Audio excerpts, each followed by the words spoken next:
2022년 6월 초 해안도시 서재는 활기찬 해양경제지역 특유의 번화한 모습을 여전히 간직하고 있었다. 하지만 조용한 골목 끝에 위치한 작은 집안에서는 조용히 폭풍이 형성되고 있었다. 그 폭풍은 먼 바다의 어떤 광풍보다도 끔찍한 파괴력을 지닌 것이었다. 박민준 씨는 소파에 죽은 듯이 앉아 두 손으로 머리를 감싸준 채 테이블 위에 놓인 DNA 검사 결과지에 넉나간 시선을 고정했다. 그 위에 적힌 글자와 숫자들은 그에게 1000개의 칼날보다 더 날카롭고 고통스러웠다. 결론, 부로 추정되는 박민준과 아이 박선호의 검체는 혈연관계가 없음, 혈연관계 없음. 그 짧은 네 단어는 모든 것을 파괴하는 벼락과도 같았다. 그것은 그가 늘 자랑스러워했던 행복한 가정의 이미지를 산산조각 냈다. 그것은 그가 온 마음을 다해 사랑했던 아내에 대한 믿음을 무너뜨렸다. 그리고 그것은 그의 세상 전체를 파괴하고 모든 것을 잔인한 사기극으로 바꿔버렸다. 모든 것은 2주 전 지독한 우연에서 시작되었다. 이제 막 2살이 된 둘째 아들 박선우가 고열로 아파 병원에 데려갔을 때 의사들은 혈액검사를 요청했고 그 결과는 민준 씨를 경악하게 만들었다. 선우의 혈액형이 O형이라는 것이었다. 그가 고등학교 생물 시간에 배운 지식을 기억하지 못했다면 이는 전혀 이상할 것이 없는 일이었다. 박민준 씨는 AB형, 아내인 김지연 씨는 A형이었다. 가장 기본적인 유전 법칙에 따르면 AB형과 A형 혈액형을 가진 부모는 절대로 O형 혈액형의 아이를 낳을 수 없었다. 그것은 불가능한 일이었다. 처음에는 병원에서 뭔가 착오가 있었을 것이라며 스스로를 안심시키려 애썼다. 하지만 의심의 씨앗은 마음에 뿌려졌고 그것은 빠르게 싹을 틔워 독 있는 강박관념으로 자라났다. 그는 아내를 더 유심히 관찰하기 시작했다. 과거의 모든 세세한 부분을 되짚어 보았다. 그가 그토록 사랑했던 아들의 외모까지 꼬치꼬치 캐묻기 시작했다. 아이는 자랄수록 그를 닮은 구석이 하나도 없었다. 의심은 날마다 커져 그의 마음을 갉아먹었고 사랑스러운 남편이었던 그는 병적인 질투에 사로잡힌 남자로 변해갔다. 더 이상 그 고통을 견딜 수 없었던 그는 비밀스런 결정을 내렸다. 그는 몰래 자신과 선우의 머리카락 샘플을 채취하여 대도시에 있는 유전자 감식센터로 가져갔다. 친구가 대신 부탁한 것이라고 거짓말을 했다. 그리고 이제 그 결과가 눈앞에 있었다. 명백하고 반박할 수 없는 결과였다. 질투심과 배신감은 솟구쳐 올라 민준의 모든 이성을 불태웠다. 그는 더 이상 아내를 사랑하고 자식을 아끼는 온화한 남자가 아니었다. 그는 상처 입은 짐승으로 변해 있었다. 그날 저녁 김지연 씨가 퇴근했을 때 그녀는 끔찍한 광경과 마주해야 했다. 핏발선 눈으로 그녀를 노려보던 남편은 검사 결과지를 그녀의 얼굴에 던지며 모욕적인 말과 함께 무자비한 폭행을 가했다. 설명해봐. 민준이 아내의 어깨를 꽉 쥐며 소리쳤다. 선우는 어떤 놈 자식이야? 어떤 놈이랑 자서 그 애를 낳았냐고. 지연 씨는 처음의 충격에서 벗어나 그저 울면서 억울함을 호소할 뿐이었다. 그녀는 남편에게 잘못한 일이 결코 없으며 자신은 결백하다고 맹세했다. 하지만 반박할 수 없는 과학적 증거 앞에서 그녀의 모든 맹세는 무의미해졌다. 남편에게 구타당하고 모욕당하며 가정이 파탄날 위기에 처하자 지연 씨는 극심한 절망에 빠졌다. 혼란 속에서 해답을 찾기 위해 기억의 조각들을 필사적으로 더듬던 중 2년여 전에 한 이상한 일이 머릿속에 섬광처럼 스쳐 지나갔다. 당시에는 그저 평범한 일이라 여겼지만 이 비극의 빛 아래에서는 지극히 의심스러워 보였다. 그녀는 2년여 전 첫째 아이를 낳고 얼마 지나지 않아 심한 치질을 앓았던 것을 기억해냈다. 여러 사람의 소개로 그녀는 그 지역에서 치질 수술로 유명한 최진혁 의사의 선한 클리닉을 찾아갔다. 최진혁 의사는 중년의 남성으로 점잖고 덕망 있는 외모에 매우 차분한 말투를 가졌으며 모두에게 실력 있고 존경할 만한 의술을 가진 의사로 칭송받고 있었다. 진찰 후 최 의사는 그녀의 경우 작은 수술이 필요하다고 말했지만 이상하게도 그는 전신 마취 방법을 제안했다. 지연 씨는 당시 간단한 수술에 국소 마취만으로도 충분하지 않을까 하는 의문이 들었지만 최 의사는 전신 마취가 환자에게 전혀 고통을 주지 않고 수술이 가장 정확하고 편안하게 이루어지도록 도울 것이라고 매우 설득력 있게 설명했다. 의사의 명성과 신뢰를 너무나 믿었던 그녀는 동의했다. 그녀는 수술 후 깨어났을 때의 느낌을 기억했다.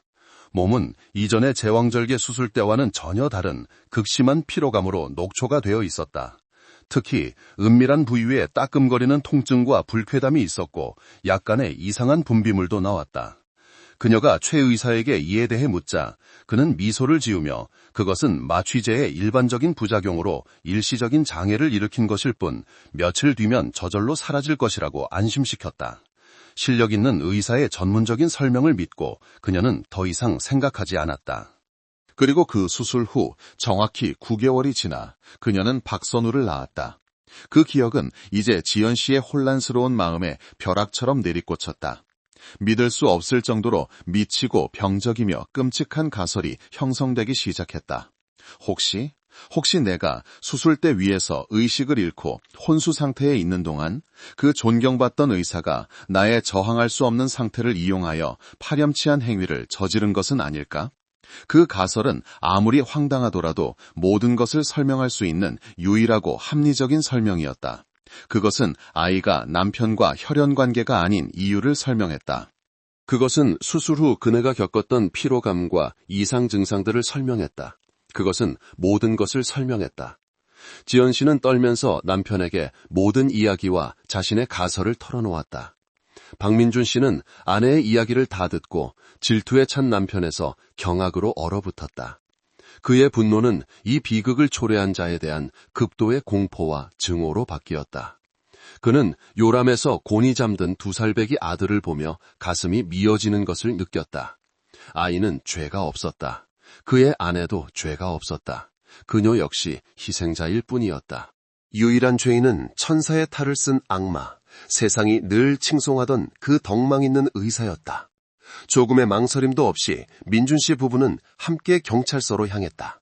그들은 단순한 불륜 사건을 신고하러 간 것이 아니었다. 그들은 의료수술이라는 정교한 위장 아래 감춰진 강간, 범죄를 신고하러 간 것이었다. 도경찰청에서 민준 씨와 지연 씨 부부의 고소장은 형사과장의 책상으로 바로 전달되었다. 기이한 정황과 전례 없는 끔찍한 가설이 담긴 고소장 내용은 즉시 지휘부의 특별한 주목을 끌었다. 만약 존경받는 의사에 의해 수술대 위에서 사람을 구하는 마취라는 명목 아래 강간이 자행되었다면 이는 그 잔인함뿐만 아니라 환자와 의사 사이에 가장 신성한 신뢰를 정면으로 공격하는 것이기에 특별히 중대한 성격의 범죄였다.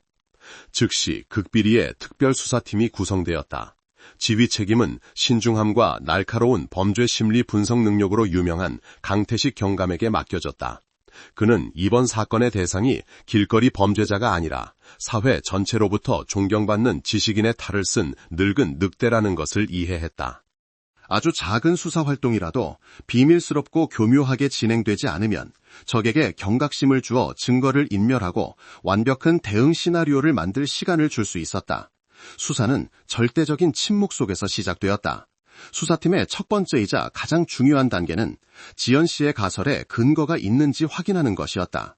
이것이 단발적인 사건, 의사의 순간적인 자제력 상실이었을까? 아니면 과거에 여러 번 반복된 체계적인 범행 수법이었을까?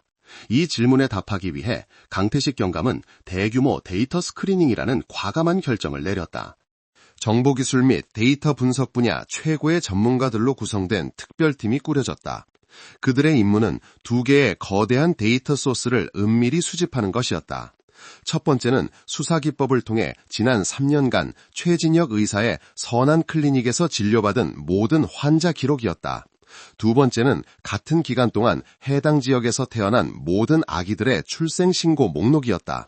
이것은 마치 바다에서 바늘을 찾는 것처럼 엄청나고 지루한 작업이었다. 수천 개의 이름, 날짜, 주소가 컴퓨터 시스템에 입력되었다. 전문가들은 이 2 데이터 소스를 교차 대조하여 비정상적인 패턴을 찾기 위한 복잡한 알고리즘을 작성하기 시작했다. 그들은 최 의사의 병원에서 아주 작은 시술이라도 받은 후 의심스러운 기간 내에 갑자기 임신하고 출산한 여성들의 사례를 찾았다. 약 9개월 후. 긴장 속에서 며칠이 흘렀고 팀원들은 거의 잠을 자지 못하며 컴퓨터 화면에 빽빽한 데이터에 눈을 고정했다. 그리고 마침내 그들의 인내는 보상받았다. 시스템이 첫 번째 결과를 내놓기 시작했다. 처음에는 한 건의 일치 사례, 그리고 2-3건. 스크리닝 과정이 끝났을 때 소름 끼치는 비정상적인 패턴이 화면에 명확하게 나타났다. 김지연 씨의 경우 외에 운명적인 시나리오를 공유하는 10명의 다른 여성이 더 있었다. 그들 모두 결혼한 25세에서 35세 사이의 여성이었다. 그들 모두 치질 수술, 작은 근종 제거, 심지어 위 내시경과 같이 출산과 전혀 관련 없는 일반적인 질병 치료를 위해 최진혁 의사의 병원을 찾았다. 그리고 그들 모두 기이하게도 병원을 방문한 지 9개월에서 10개월 사이에 임신하고 출산했다. 주목할 점은 이 10건 중 7건이 이전에 임신의 어려움을 겪었거나 더 이상 아이를 낳지 않겠다고 선언했던 경우라는 것이다. 선우를 포함한 11명의 아이가 그 덕망 있는 의사의 병원을 운명적으로 방문한 후에 태어났다. 이 우연은 더 이상 우연일 수 없었다. 그것은 체계적인 범죄의 명백한 징후였다. 지난 3년 동안 수없이 반복된 범행 수법이었다. 지연 씨의 가설은 더 이상 단독 가설이 아니었다. 그것은 잠재적 피해자가 수십 명에 달하는 연쇄 강간 사건이 되었다. 이 끔찍한 발견은 수사팀 전체를 경악하게 했다. 최진혁의 잔인함과 병적인 행태는 모든 초기 예상을 뛰어넘었다. 그는 충동적인 악마가 아니었다. 그는 계획적인 포식자였고 자신의 병원을 덫으로 자신을 믿는 환자들을 저항할 수 없는 먹잇감으로 만들었다. 하지만 강경감은 패턴이 명확해졌음에도 불구하고 이것이 여전히 간접적인 증거에 불과하다는 것을 알았다. 최진혁을 기소하기 위해서는 그와 최소한 한 명의 아이 사이에 있는 부인할 수 없는 직접적인 연결고리, 직접적인 증거가 필요했다. 그의 DNA가 필요했다. 10건의 다른 의심스러운 사례의 발견은 단 하나의 가설을 치명적인 패턴으로 바꾸어 놓았다. 수사지휘본부의 분위기는 그 어느 때보다 무거워졌다. 화이트보드에는 이제 아무것도 모르는 피해자인 11명의 여성과 용서할 수 없는 범죄로부터 태어난 11명의 무고한 아이들의 사진이 가득 붙어 있었다. 강태식 경감은 자신이 전례 없는 복잡성과 민감성을 지닌 사건 앞에 서 있음을 알았다. 그는 단지 강간범을 상대하는 것이 아니라 학식 있는 악마, 사회 전체로부터 존경받는 의료 전문가라는 완벽한 위장 아래 숨어있는 연쇄 포식자를 상대하고 있었다. 우리는 통계 수치에만 의존해서 행동할 수 없습니다. 그는 수사팀 핵심 멤버들과의 회의에서 말했다. 우리가 가진 것은 매우 강력한 간접 증거지만 법정에서는 아직 충분한 무게를 갖지 못합니다. 최진혁은 너무나 영리하고 사회적 지위가 너무나 확고합니다. 그는 최고의 변호사들을 고용해 우리의 주장을 쉽게 무너뜨릴 겁니다. 이 늙은 여우를 쓰러뜨리려면 우리는 철저한 증거, 반박할 수 없는 과학적 증거가 필요합니다. 그의 DNA를 확보해서 박선우 군의 DNA와 직접 대조해야 합니다. 문제는 항상 조심스럽고 담배도 피우지 않으며 자신의 병원 외 공공장소에는 거의 모습을 드러내지 않는 대상의 DNA 샘플을 어떻게 확보하느냐였다. 담배꽁초나 버려진 물컵을 수집하기 위한 추적은 거의 불가능했고 발각될 위험이 매우 높았다. 직접적인 요구는 더더욱 불가능했다. 몇 시간의 긴장된 논의 끝에 대담하고 위험하지만 유일하게 가능한 계획이 세워졌다. 그들은 덫을 놓기로 했다. 호랑이를 잡기 위해서가 아니라 호랑이 털 한 오라기를 얻기 위해 미끼를 호랑이 굴로 직접 들여보내기로 한 것이다. 이 거의 불가능한 임무에 선택된 사람은 팀에서 가장 젊지만 담대하고 영리한 여영사 중 한 명인 이하윤 경위였다. 하윤은 호감 가는 외모와 부드러운 인상 그리고 뛰어난 연기력을 가지고 있었다. 그녀는 여러 위장 잠입 수사에서 복잡한 범죄 조직에 침투하는 데 성공한 경험이 있었다. 하지만 이번 임무는 훨씬 더 어려웠다. 그녀는 평범한 범죄자가 아니라 지능이 높고 심리 조종에 능하며 의료 분야의 전문가인 자를 상대해야 했다. 하윤을 위한 준비 과정은 매우 정교하게 진행되었다. 그녀는 단순한 환자가 아니라 완전히 다른 사람이 되어야 했다. 수사팀 전문가들은 그녀를 위해 완벽한 위장 신분을 만들어냈다. 이수진, 26세, 다른 지역에서 막 전근온 초등학교 교사, 신혼. 난산 후 가벼운 치질을 앓았던 병력이 기록된 가짜 의료 기록도 만들어졌다. 경찰 병원 의사들은 그녀가 어떤 허점도 드러내지 않도록 치질 증상, 의학 용어, 그리고 실제 환자가 겪을 감정에 대해 몇 시간 동안 훈련시켰다. 그리고 덫을 놓는 날이 왔다.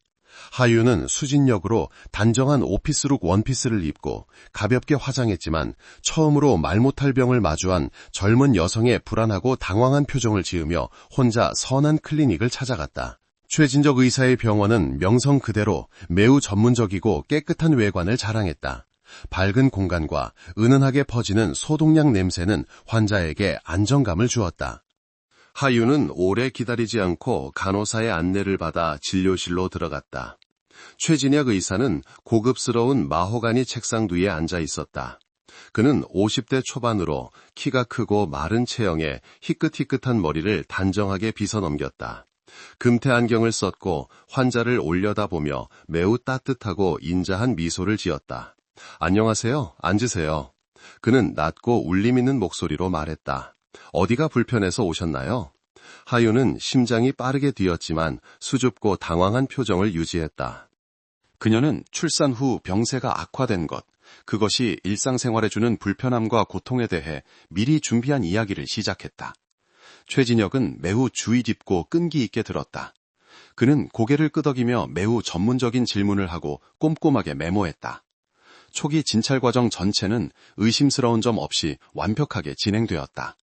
그는 정말 전문가였고 모범적인 의사였다. 진실을 미리 알지 못했다면 하윤을 포함한 누구라도 그의 헌신과 덕망에 완전히 매료되었을 것이다. 진찰이 끝난 후 최진혁은 다시 책상에 앉아 매우 동정적인 눈빛으로 하윤을 바라보았다. 상태가 아주 심각한 건 아니지만 오래 두면 삶의 질에 많은 영향을 미칠 겁니다. 그가 말했다. 제 생각에는 작은 수술로 완전히 제거하는 것이 좋겠습니다. 아주 간단한 시술이라 20분에서 30분이면 끝납니다. 그러고 나면 바로 집에 가서 거의 정상적인 생활을 할 수 있어요. 하윤은 듣는 척 고개를 끄덕였다. 그리고 마침내 여우가 꼬리를 드러내기 시작했다. 하지만 최진혁이 말을 이었다. 수술 부위가 꽤 민감한 곳이라서요.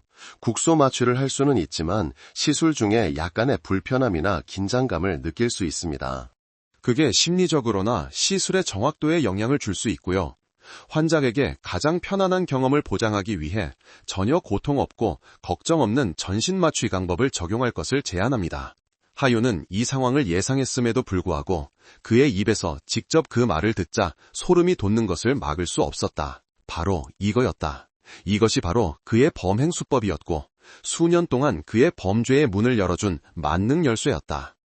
그는 자신의 의학 지식을 이용하고 설득력 있고 배려심 넘치는 말로 멀쩡한 환자들을 저항할 수 없는 무력한 몸으로 만들어 자신의 병적인 행위를 저질렀던 것이다.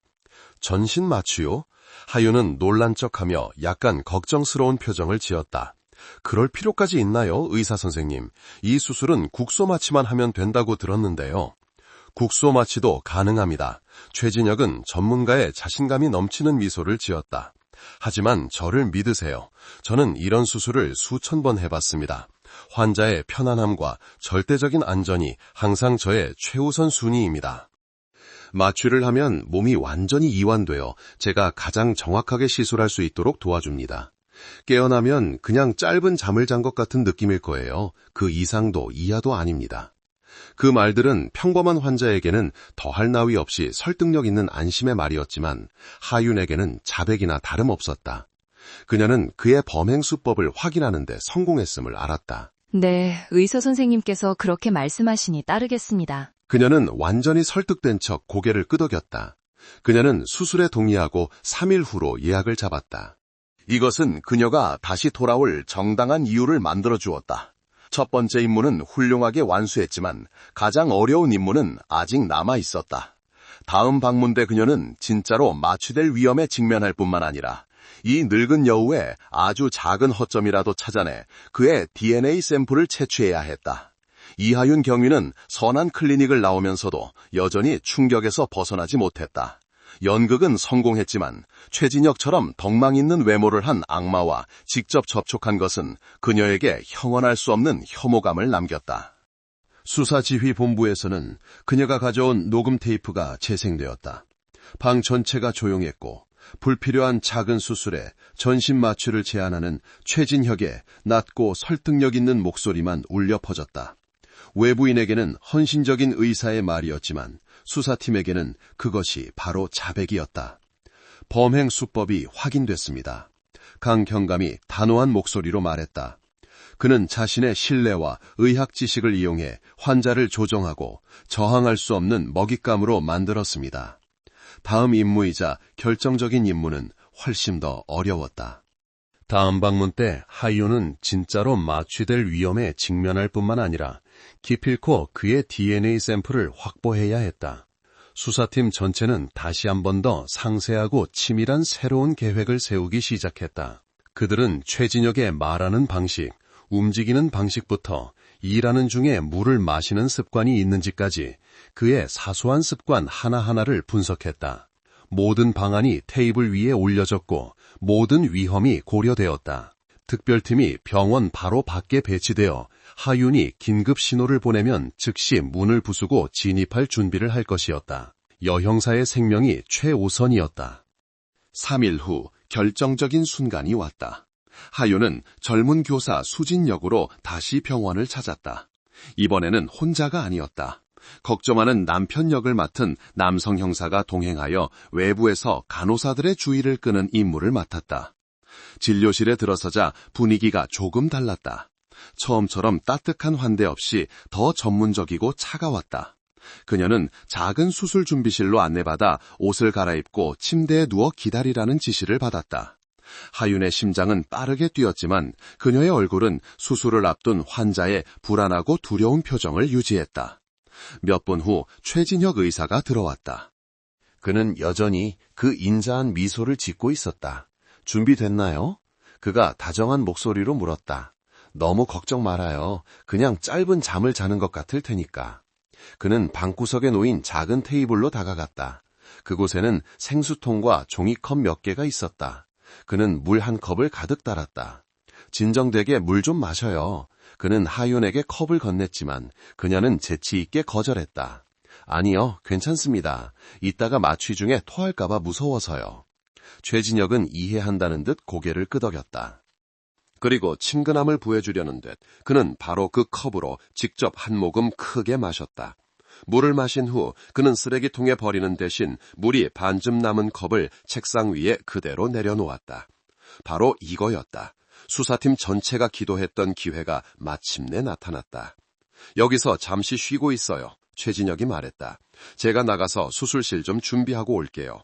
5분쯤 뒤에 간호사가 와서 데려갈 겁니다. 말을 마친 그는 몸을 돌려 방을 마가며 문을 살짝 달아두었다. 방에는 하윤 혼자 남았다. 5분. 그녀에게는 정확히 5분이 있었다. 금보다 더 귀한 증거물인 종이컵이 책상 위에 그녀에게서 불과 몇 걸음 떨어진 곳에 있었다. 하지만 어떻게 안전하게 가져올 수 있을까? 밖에서는 문이 살짝 닫혀 있었고 언제든 간호사가 들어올 수 있었다. 그녀는 주위를 둘러보았다. 방 안에는 감시 카메라가 없었다. 좋았어. 그녀는 소리를 내지 않으려 애쓰며 조용히 일어났다. 심장이 가슴속에서 쿵쾅거렸다. 귀를 기울여 보니 밖에서는 멀리서 들려오는 발소리와 나지막한 대화 소리만 들렸다. 기회는 순식간이었다. 하윤은 재빨리 표범처럼 책상으로 다가가 미리 준비한 얇은 의료용 장갑을 낀 손으로 최진혁의 종이컵을 집었다. 컵 안에 남은 물은 모두 방구석에 있는 화분에 부어버렸다. 범인의 타액과 DNA가 가득 묻은 축축한 종이컵은 신속하게 멸균된 작은 지퍼백에 담겼다.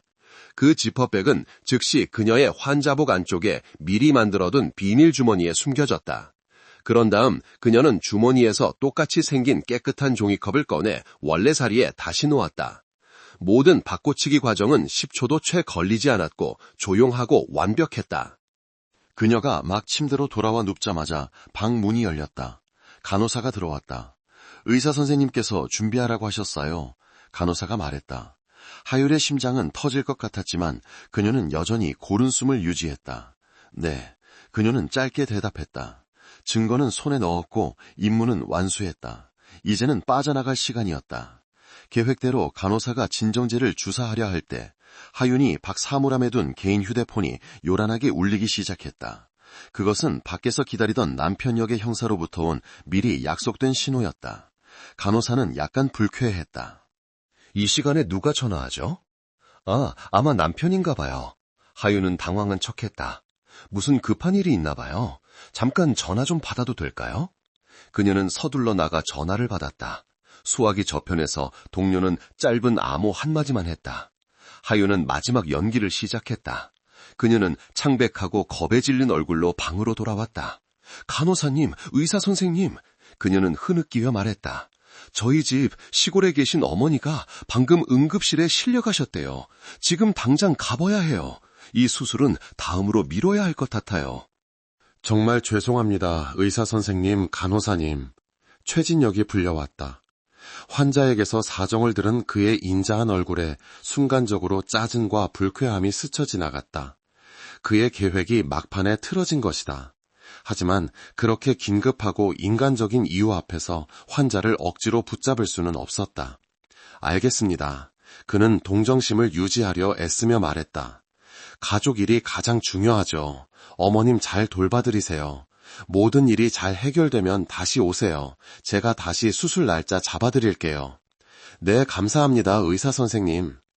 하요는 연신 감사 인사를 하고 남편과 함께 서둘러 병원을 떠났다. 근처 길가에 대기하고 있던 번호판 없는 차에 안전하게 올라탔을 때 하요는 안도의 한숨을 내쉬었다. 그녀는 증거물이 담긴 지퍼백을 조심스럽게 꺼내 기다리고 있던 강경감에게 건넸다. 온몸은 식은땀으로 흠뻑 젖어 있었다. 가장 위험한 임무가 끝났다. 잘했어. 강경감이 존경심 가득한 목소리로 말했다. 정말 잘해줬어. 조금의 지체도 없이 지퍼백은 특수 보관함에 담겼다. 특수 차량 한 대가 즉시 출발하여 밤새도록 달렸다. 수사팀 전체의 희망을 싣고 서울의 국립과학수사연구원을 향했다. 판은 짜였고 미끼는 던져졌으며 결정적인 증거도 손에 넣었다. 이제 그들이 할 수 있는 것은 기다리는 것뿐이었다. 과학이 말해주기를 그 의사의 탈을 쓴 악마의 범죄에 종지부를 찍을 최종 결론을 기다리는 것이었다. DNA 감정 결과를 기다리는 며칠은 수사팀 전체에게 가장 길고 긴장되는 시간이었다. 범행 수법과 일련의 간접 증거를 손에 넣었음에도 불구하고 강태식 경감과 그의 동료들은 종이컵에 DNA 샘플이 일치하지 않으면 모든 노력이 수포로 돌아갈 수 있다는 것을 알고 있었다. 최진혁은 너무나 늙고 교활한 여우였다. 반박할 수 없는 과학적 증거가 없다면 그는 쉽게 죄를 벗어날 것이고 더 나쁘게는 무고 혐의로 경찰을 역고소하여 전례 없는 법적, 언론적 위기를 초래할 수도 있었다. 안전가옥에서 이하윤 경을는 여전히 철저한 보호를 받고 있었다. 임무를 훌륭하게 완수했지만 그녀는 아직 안도의 한숨을 쉴 수 없었다. 최 의사의 인자한 미소와 차가운 눈빛에 대한 악몽이 그녀를 계속 따라다녔다. 그녀는 범인이 체포되기 전까지는 자신과 다른 피해자들이 진정으로 안전하지 않다는 것을 알았다. 집에서 민준 씨와 지연 씨 부부도 불안과 걱정 속에서 나날을 보내고 있었다. 그들은 강경감으로부터 여 형사의 계획과 초기 성공에 대해 통보받았다. 그들은 희망과 두려움을 동시에 느꼈다. 정의가 곧 실현되기를 바라면서도 너무나 잔인한 진실과 마주해야 한다는 사실에 두려워했다. 그 진실은 그들과 무고한 아들의 삶을 영원히 바꿔놓을 것이었다. 그리고 샘플을 보낸 지 사흘째 되던 날 오후, 강태식 경감의 책상 위 전화기가 울렸다. 발신 번호에는 국립과학수사연구원이라는 글자가 표시되었다. 지휘본부 전체가 숨을 죽였다. 그는 모든 사람이 함께 들을 수 있도록 스피커폰을 켰다. 여보세요, 강태식입니다. 그는 최대한 침착한 목소리를 유지하려 했으며 말했다. 수화기 저편에서는 감정 과정을 직접 감독한 부원장의 단호한 목소리가 들려왔다. 강 경감님, 서진군 사건 감정 결과가 나왔습니다. 결과는 매우 명확합니다. 부원장은 곧 일어나올 정보의 중요성을 강조하려는 듯 잠시 말을 멈췄다. 동료분들이 보내준 증거물 BH1번호의 종이컵 타액 샘플에서 추출한 DNA 프로필과 피해자 N1번호의 박선우 군의 DNA 프로필을 대조한 결과 모든 유전자 좌위에서 완벽하게 일치했습니다. 우리는 종이컵의 주인인 대상자와 아이가 부자관계임을 확인합니다. 부자관계 확률은 99.999%입니다. 말이 끝나자마자 방 전체가 터져나올 듯했다. 안도의 한숨과 함께 조용한 박수 소리가 섞여 나왔다. 몇몇 젊은 형사들은 기쁨을 감추지 못하고 서로를 껴안았다. 그들은 해냈다. 그들은 누구도 부인할 수 없는 철저한 증거, 최후의 무기를 손에 넣었다. 강 경감은 부원장에게 감사 인사를 하고 전화를 끊었다. 그는 일어섰다. 그의 얼굴은 여전히 엄숙했지만 눈에는 결의와 분노의 불꽃이 타오르고 있었다. 기다림의 시간은 끝났다. 이제 정의가 실현될 시간이었다. 전 팀 집합! 그의 목소리가 울려 퍼졌다. 검찰에서 최진혁에 대한 긴급 체포 및 압수수색 영장을 승인했다. 지금 즉시 행동한다. 목표는 선한 클리닉. 대상을 체포하고 현장 전체를 봉쇄하며 관련된 모든 기록과 자료를 압수한다. 신속, 정확, 깔끔하게 행동하여 대상이 저항하거나 증거를 인멸할 기회를 일절 주지 말 것. 명령이 떨어졌다. 정의의 톱니바퀴가 무서운 힘과 속도로 움직이기 시작했다. 형사기동대 차량 행렬이 사이렌 없이 조용히 본부를 떠나 신속하게 선한 클리닉 지역으로 접근했다. 그들은 두 겹의 포위망을 형성했다. 바깥쪽은 호기심 많은 시민들을 막기 위해, 안쪽은 체포 준비를 위해 바싹 다가섰다. 오후 3시 병원이 아직 정상 근무 중일 때 강태식 경감과 사복 차림의 형사 6명이 안으로 들어섰다. 그들의 차갑고 단호한 표정 때문에 조용하던 병원 안 공기가 갑자기 답답해졌다. 접수처의 간호사가 미처 묻기도 전에 한 형사가 경찰 신분증을 그녀 앞에 내밀었다. 우리는 도경찰청 소속이다. 영장 집행을 위해 왔다. 최진혁 의사는 어디에 있나? 간호사는 공포에 질려 얼굴이 하얗게 변하며 더듬거리며 주 진료실 쪽을 가리켰다. 진료실 문이 벌컥 열렸다. 최진혁 의사는 젊은 부부와 이야기를 나누고 있었다. 여전히 그 인자한 미소와 차분한 목소리로. 갑자기 나타난 여러 낯선 사람들을 보고 그는 조금 놀랐지만 이내 침착하고 점잖은 표정을 되찾았다.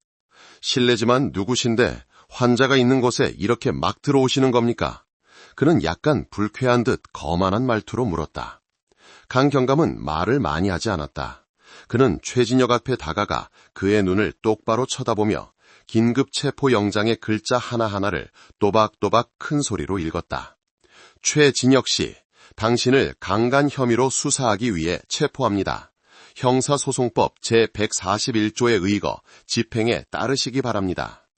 강간이라는 두 단어를 듣자 최진혁의 얼굴색이 변했지만 그것은 잠시뿐이었다. 그는 재빨리 평정을 되찾고는 마치 세상에서 가장 우스운 이야기를 들은 것처럼 피식 웃기까지 했다. 당신들 뭔가 착각한 거 아니요? 그는 경멸적인 말투로 말했다. 내가 최진혁 의사요. 강간이라니 정말 터무니없군. 이건 명백한 무고요. 내 명예를 더럽힌 대가를 치르게 될 거요. 내 변호사가 당신들과 이야기할 거요. 그는 여전히 자신의 지위와 완벽한 위장으로 누구도 자신을 어쩌지 못할 것이라고 믿었다. 그는 판이 이미 오래전에 끝났다는 것을 아직 몰랐다. 변호사와 이야기할 기회는 있을 겁니다. 강 경감이 얼음처럼 차가운 목소리로 대답했다. 하지만 경찰서에서 말이죠. 키가 큰 형사 2명이 다가와 최진혁의 양옆에 섰다. 차가운 수갑이 꺼내졌다. 그제야 진짜 공포가 그 의사의 눈에 나타나기 시작했다. 이러면 안 돼. 이건 착각이야. 그는 소리치며 발버둥치려 했지만 모든 것이 너무 늦었다. 철컥, 마른 소리가 울려 퍼졌다. 사람을 구하는 데 쓰이던 그의 두 손은 이제 정의의 수갑에 단단히 채워졌다. 덕망 있는 의사 최진혁은 자신의 병원에서 모든 직원과 환자들이 경악과 충격 속에 지켜보는 가운데 체포되어 압송되었다. 존경받는 의료 전문가, 사회적으로 존경받던 인물이 수갑을 차고 경찰차에 태워지는 모습은 하나의 신화를 완전히 무너뜨렸다. 차 안으로 밀쳐지면서 최진혁은 고개를 돌려 뒤를 보았다. 그는 방호복을 입은 감식반원들이 그가 세운 왕국인 병원 전체를 봉쇄하기 시작하는 것을 보았다. 그는 이것이 더 이상 착각이 아니라는 것을 알았다. 그들은 무언가를 찾아냈다. 그가 결코 아무도 찾아낼 수 없을 것이라고 생각했던 무언가를. 그의 얼굴에서 마지막 자신감이 사라지고 그 자리에는 극도의 혼란과 공포가 자리 잡았다. 고양이와 쥐의 게임은 끝났고 늙은 여우는 마침내 덫에 걸렸다. 최진혁의 첫 번째 신문은 도경찰청 특별조사실에서 이루어졌다. 그는 더 이상 점잖고 자신감 넘치는 의사가 아니었다. 하룻밤의 구금 후 하얀 가운은 회색 수의로 바뀌었다. 말끔했던 외모는 사라지고 퀭한 얼굴과 깊게 팬 눈, 혼란과 좌절감으로 가득 찬 중년 남성만이 남아있었다. 그는 수갑찬 두 손을 테이블 위에 올린 채 조용히 앉아 있었다. 강태식 경감은 맞은편에 앉아 서두르거나 위협하지 않았다. 그는 최진혁처럼 지능이 높고 자존심이 강한 자에게는 침묵과 반박할 수 없는 증거만이 가장 효과적인 심리적 고문이라는 것을 알았다. 그는 수사팀이 온갖 노력을 기울여 수집한 서류 뭉치와 증거들을 하나씩 조용히 테이블 위에 올려놓았다. 이것은 김지연 씨를 포함한 11명의 여성 명단입니다. 그는 담담한 목소리로 말했다. 그들은 모두 한 가지 공통점이 있습니다. 당신의 병원에서 간단한 시술을 받은 후 모두 의심스러운 기간 내에 임신하고 출산했습니다. 최진혁은 서류를 힐끗 보았지만 아무 말도 하지 않았다. 그리고 이것은 강경감은 계속해서 국립과학수사연구원의 감정보고서를 그에게 밀었다. 당신과 김지연 씨의 아들인 박선우 군의 DNA 대조 결과입니다. 부자관계 확률은 99.999%입니다. 그는 잠시 멈춰 최진혁의 눈을 똑바로 쳐다보았다. 그의 목소리는 얼음처럼 차갑고 날카로워졌다. 이제 와서도 범행을 부인하시겠습니까, 최진혁 의사님? 최고 법의학 기반의 붉은 직인이 찍힌 감정선은 마치 조기 사형 선고처럼 최진혁의 마지막 방어벽을 완전히 무너뜨렸다. 그는 거짓말을 할 수 없는 술자들을 뚫어지게 쳐다보았고 그의 몸은 떨리기 시작했다. 침묵이 길게 이어졌다. 마침내 그가 고개를 들었지만 굴복한 범죄자의 표정이 아니었다. 그는 강경감을 바라보았고 그의 눈에는 두려움 대신 병적인 오만함이 번뜩였다. 그는 마른 소름 끼치는 웃음을 터뜨렸다. 강간이라고? 그는 경멸적인 목소리로 말했다. 당신들이 뭘 알겠어? 당신들은 내가 한 일을 이해할 수 없어. 그건 범죄가 아니었어. 은혜를 베푼 거였지. 시문실 전체가 그의 미친 선언에 얼어붙었다. 그리고 더 이상 누구의 신문도 필요 없이 최진혁은 자신의 연설을 시작했다. 조금의 뉘우침도 없이 오직 병적인 자존심과 극도로 비인간적인 논리만 가득한 자백이었다. 그는 자신의 행동을 결코 강간으로 여기지 않았다고 말했다. 그는 뛰어난 의사이자 엘리트 지식인으로서 자신이 평범한 사람들 위에 서 있다고 항상 자부했다. 그는 자신의 유전자가 귀중한 자산이며 그것을 사회에 퍼뜨릴 권리, 심지어 의무가 있다는 생각에 사로잡혀 있었다. 나는 그들을 도운 거요. 최진혁은 마치 선교사처럼 열정적으로 말했다. 나는 내 환자들을 관찰했어. 불임으로 사방을 헤매도 아이를 갖지 못하는 부부도 있었고 남편이 약하고 병든 여자들도 있었어. 나는 그들의 눈에서 갈망과 절망을 보았고 개입하기로 결정했소. 신성한 개입을. 그는 마치 병례를 발표하듯 자신의 범행 수법을 차갑고 상세하게 설명했다. 그는 건강하고 가정 환경이 좋은 여성들을 대상으로 신중하게 먹잇감을 골랐다. 그런 다음 사소한 질병을 이용해 수술을 제안했고 그의 만능 열쇠는 바로 전신 마취였다. 마취제의 효과로 피해자들은 완전히 의식을 잃고 저항할 수 없게 되며 깨어났을 때는 아무것도 기억하지 못했다. 나는 그들을 해치지 않았소. 그는 반복해서 말했다. 나는 그들의 혼수상태 시간 중 일부를 가져갔을 뿐이고 그들에게 값을 매길 수 없는 선물을 주었소. 아이, 나처럼 우수한 사람의 피를 이어받은 건강하고 똑똑한 아이를. 당신들 한번 보시오. 그 아이들이 태어난 후 그들의 가정이 깨졌소? 아니, 그들은 더 행복하고 만족스러워졌소. 그들은 나에게 감사해야 마땅하오. 나는 행복을 가져다 주었고 그 가정들의 기반을 다져주었단 말이오. 최진혁의 말은 노련한 수사관들조차 역겨움을 느끼게 했다. 그는 단순한 강간범이 아니었다. 그는 신콤플렉스를 가진 악마였고 타인의 신체를 결정할 권리가 자신에게 있다고 믿으며 그것을 숭고한 사명으로 여기는 망상에 빠진 정신병자였다. 그의 범죄의 잔인함은 육체적 행위뿐만 아니라 인격과 인권을 짓밟고 가정의 행복이라는 개념 자체를 오염시킨 데 있었다. 그는 수사팀이 특정한 11건의 사례 모두에서 이 행위를 저질렀으며 과거에 기억나지 않는 사례가 더 있을 수도 있다고 인정했다. 그는 조금의 죄책감도 느끼지 않았다. 그의 병든 머릿속에서 태어난 아이들은 바로 자신의 위대함을 증명하는 작품이자 살아있는 증거였다. 내가 그들을 창조했어. 그는 미친 듯이 눈을 빛내며 말했다. 내가 그들에게 생명을 주었단 말이오. 당신들이 무슨 권리로 나를 심판하시오. 자백이 끝났다. 강태식 경감은 조용히 앉아 있었다. 그는 더 이상 분노를 느끼지 않았다. 그는 단지 인간성의 극단적인 왜곡 앞에서 무한한 슬픔과 혐오감을 느낄 뿐이었다. 그는 신문실에서 최진혁과의 싸움은 끝났지만 밖에서 그의 범죄가 남긴 끔찍한 결과를 마주하고 처리해야 하는 싸움은 이제 막 시작되었음을 알았다. 수사팀의 다음 임무는 아마도 가장 고통스럽고 어려운 임무일 것이었다. 이 끔찍한 진실을 나머지 10개 가정에 알려야 했다. 그들이 그토록 사랑하는 아이가 용서할 수 없는 범죄의 결과물이라는 것을 말해야 했다.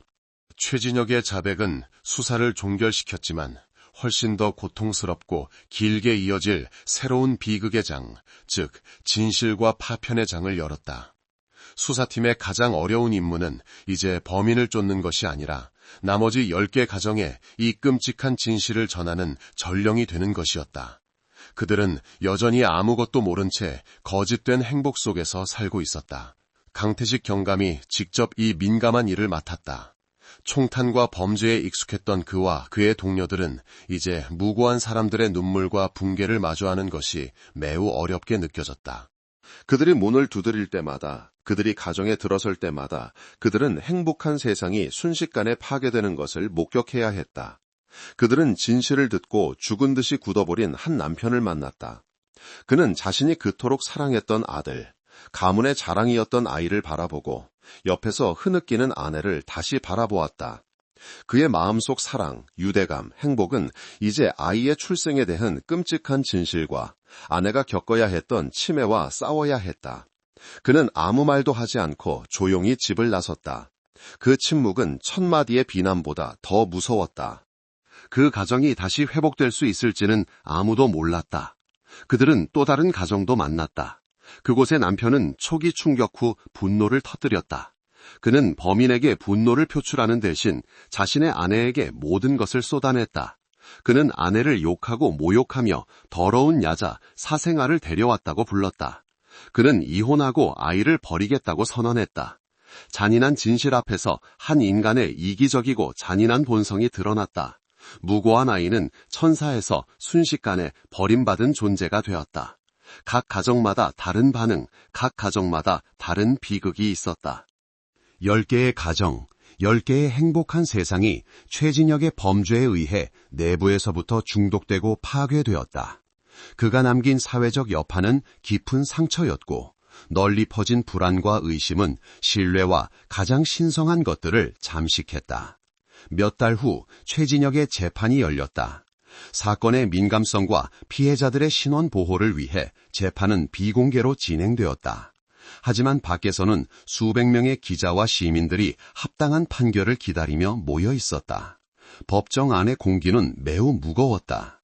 11명의 피해자 가족이 앞줄에 앉아 있었다.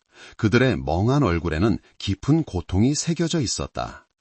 피고인석에선 최진혁은 더 야위고 창백해졌지만 그의 눈에는 여전히 조금의 뉘우침도 없었다. 그는 여전히 자신을 구세주로 여기는 병적인 오만함을 유지하고 있었다. 검찰의 공소장이 낭독되며 그의 끔찍한 범죄가 모두 드러났다. 피해자들의 증언과 무엇보다도 부인할 수 없는 DNA 감정 결과는 그에게 어떤 탈출구도 허용하지 않는 정의의 철벽을 형성했다. 최후 진술에서 최진혁은 사과하지 않았다. 그는 그 마지막 순간을 자신을 변화하는 연설, 즉 숭고한 사명과 생명을 베풀었다는 미친 연설을 하는 데 사용했다. 그의 말은 법정 전체를 분노하게 했고 피해자 가족들의 고통에 소금을 뿌리는 격이었다. 심리 후 재판부는 최종 판결을 내렸다. 재판장은 단호하고 분노에 찬 목소리로 선언했다.